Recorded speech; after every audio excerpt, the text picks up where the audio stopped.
दोस्तों नमस्कार, मैं मुकेश रघुवंशी एक बार फिर करीब 6 महीने के बाद आपके सामने हाजिर हूँ कोला सलचल लेकर के।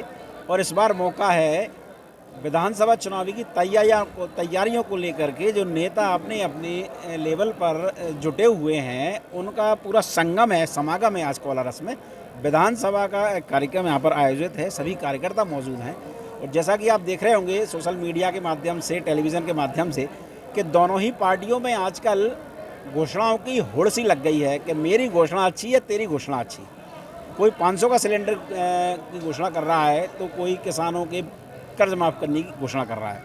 मगर विधानसभा की कहानी कुछ और ही है।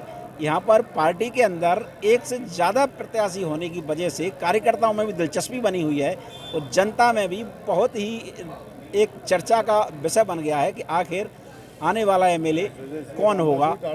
ये बड़ी बात है। हमारे साथ मौजूद हैं पूर्व विधायक महेंद्र सिंह यादव जी। उनसे बातचीत करेंगे कि आज विधानसभा का जो कार्यक्रम था कार्यकर्ताओं का, उसको लेकर की और उनकी ग्राउंड स्तर पर चल रही तैयारियों को लेकर की। सबसे पहले तो कोला सलचल में आपका हार्दिक स्वागत है। धन्यवाद, बहुत धन्यवाद। आज क्या कार्यक्रम आयोजित किया गया था यहाँ पर मंडी प्रांगण में? ये पार्टी की तरफ से चूंकि चुनाव नज़दीक आ रहे हैं तो आप ये मान लीजिए कि पूरे विधानसभा के छोटे से छोटे कार्यकर्ता को आज यहाँ इनवाइट किया गया था। और सभी एक यही है कि अब चुनाव आ रहा है तो अपनी अपनी पोलिंग पर डट जाएं और पार्टी की जो योजना है, जो पार्टी की मोदी और उनके 9 साल का जो वो है वो जनता में जाके बताएं। इसके लिए आज ये पार्टी का वो रखा गया। मतलब केंद्र सरकार की 9 साल की योजना बतानी है, राज्य सरकार की तो पूरी लगातार ही 1 सवा साल का समय छोड़ दो तो लगातार 2003 से मतलब लगभग 18-19 साल जो है पूरी शिवराज सिंह जी और भारतीय जनता पार्टी की सरकार की योजना है यहाँ। अब पिछले 3-4 साल से आप भारतीय जनता पार्टी का हिस्सा हैं। अब आप कैसा महसूस करते हैं? जनता के प्रति आपका रुझान भी और जनता के प्रति समर्पण भी दोनों? देखिए, जनता पहले भी मेरे पिताजी विधायक रहे यहाँ से, मुझे भी विधायक बनाया, मेरी बेटी अभी वर्तमान में जिला पंचायत अध्यक्ष है। तो जनता का तो हमेशा आशीर्वाद रहा है। क्योंकि कांग्रेस पार्टी में रहते हुए एक दिक्कत थी कि उनके पास कोई योजनाएं नहीं थी, उनके पास में कुछ ऐसा काम नहीं था जिसको जनता के बीच में बताएं। केवल दादा के अच्छे जो काम थे, अच्छी सोच थी, ईमानदारी थी, उसी के नाम पे हम लोग पहले चुनाव लड़ते रहे। व्यक्तिगत चेहरा बाद बाकी पार्टी के पास दिखाने के लिए या करने के लिए कुछ नहीं था। लेकिन जब से 3 साल से भारतीय जनता पार्टी में आए, यहाँ हम लोगों को बड़ा आराम महसूस हो रहा है और बड़ा काम करने में मज़ा आ रहा है। क्यों? क्योंकि यहाँ पार्टी इतना कुछ कर रही है कि आप सुनाते सुनाते थक जाएंगे। आपको तो पार्टी की बातों को बस नीचे फैलाना है, जनता ऑटोमेटिक वोट देने को बैठी है। अच्छा, एक बात और, आपने पिताजी का नाम लिया। शुरू से ही आपकी धार्मिक विचारधारा रही है आपकी, आपके पिताजी की, चाहे वो आसपास के ग्रामीणों को तीर्थ यात्रा कराना हो या गायत्री परिवार की ओर से कार्यक्रम आयोजित करना। तो कांग्रेस में कहीं वो मैच नहीं खाता था, अब ज़्यादा मैच खाता है, तो अब ज़्यादा और उत्साह के साथ कर पाते हैं? नहीं, ये बिल्कुल आप बहुत अच्छी बात कर रहे हैं। जब मेरे पिताजी विधायक थे तो एक बार हम दोनों जो है खाने की टेबल पर बैठे थे और सामने मोदी जी का टीवी पे भाषण चल रहा था। तो मेरे पिताजी ने कहा था कि अपन जिस सोच के लोग हैं और जिस हिंदू धर्म से और धार्मिकता के लोग हैं, हमारे लिए कांग्रेस ठीक नहीं है।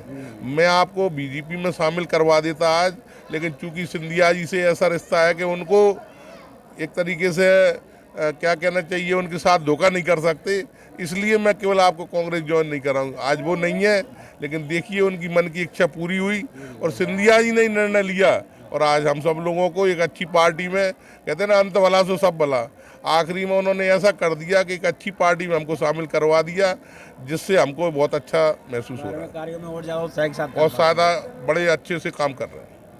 ये कोलास विधानसभा में जिस तरह की चर्चा है लोगों में कि महेंद्र सिंह यादव जी बहुत शानदार प्रत्याशी साबित होने वाले हैं, रहे भी हैं, अभी आपने विधायक का दौर भी देखा है।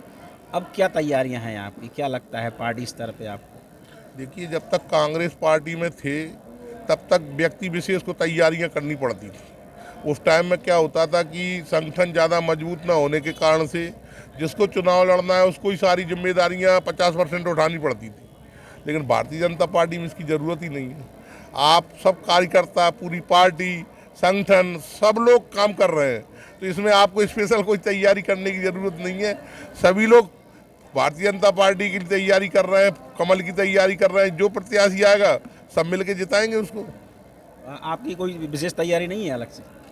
देखिए अलग जैसे से कि मैं मेरा व्यक्तिगत नाम बता रहा हूँ, मैं सोशल मीडिया पे देखता रहता हूँ, आपका बहुत शानदार कैंपेन चल रहा है, लोगों की जुबान पर भी आपका नाम है कि मनसिंह यादव बहुत ही बेहतरीन एक प्रत्याशी साबित होने जा रहे हैं। इस पर मैं सवाल वो असल में क्या है कि पहले से चूंकि कम वोटों से हारे हुए थे, तो एक जनता के मन में हो सकता सिंपैथी रही हो।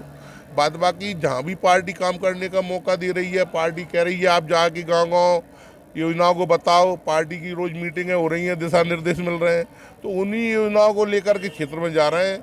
वैसे तो मैं रावगढ़ विधानसभा का प्रभारी हूँ, चुनाव प्रभारी, तो मुझे काफ़ी समय वहाँ देना पड़ता है, लेकिन जब वहाँ से जैसे ही समय मिलता है तो मैं यहाँ भी लोगों की सेवा करता रहता हूँ कि जो मुझसे बन पड़ा है पार्टी के लिए काम करता रहता हूँ। कांग्रेस के बारे में आपकी क्या राय है? कांग्रेस के तो भाई भंडारे चल रहे हैं जगह जगह। देखिए ये तो क्या होता है, भंडारे तो देने से कुछ होता थोड़ी ना है।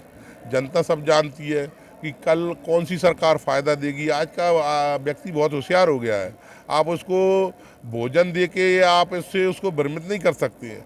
आज तो उसको पता है कि आज कितनी बड़ी योजना बहना योजना आई है, उसके पहले सम्मान निधि लोगों को मिल रही है, कितनी सारी योजनाएं जो है, मकान मिल रहे हैं, पानी से टोटी से पानी की योजना आ रही है, तो कितनी सारी योजनाएं। अब वो भोजन को देखेगा या योजना को देखेगा? भोजन तो कोरोना काल में 2-2 बार का राशन दिया, अभी भी निरंतर फ्री राशन मिल रहा है, उससे उन पर कोई फर्क नहीं पड़ने वाला है। ये भंडारों का कोई ज़्यादा महत्व बनता नहीं है। चलिए ठीक है, तो बहुत बहुत धन्यवाद आपका। तो अब ये महेंद्र सिंह यादव जी थे, उन्होंने अपनी बातों में बहुत स्पष्ट कहा कि जो जैसे कि गोवर्धन पर्वत उठाया था कृष्ण भगवान ने एक उंगली से, कांग्रेस में ऐसे प्रत्याशी को अकेले ही दम पे पर्वत उठाना पड़ता था, मगर यहाँ पे सारे जो कार्यकर्ता हैं वो अपनी अपनी लाठियाँ लगा लेते हैं उस पर्वत के नीचे और उसको पता भी नहीं चलता कि कब पर्वत उठ गया। ये कहने का मतलब है कि कार्यकर्ता बेस पार्टी स्वाभाविक रूप से इस बार एक बार फिर से सत्ता में आने जा रही है, ये इनका व्यक्तिगत मत है। देखते हैं जनता क्या चाहती है, जनता का भी रुख जानने की कोशिश करेंगे, मगर कार्यकर्ताओं की नाराज़गी क्या है वो भी आपको दिखाने की कोशिश करेंगे। देखते रहिए हमारे साथ कोला सच।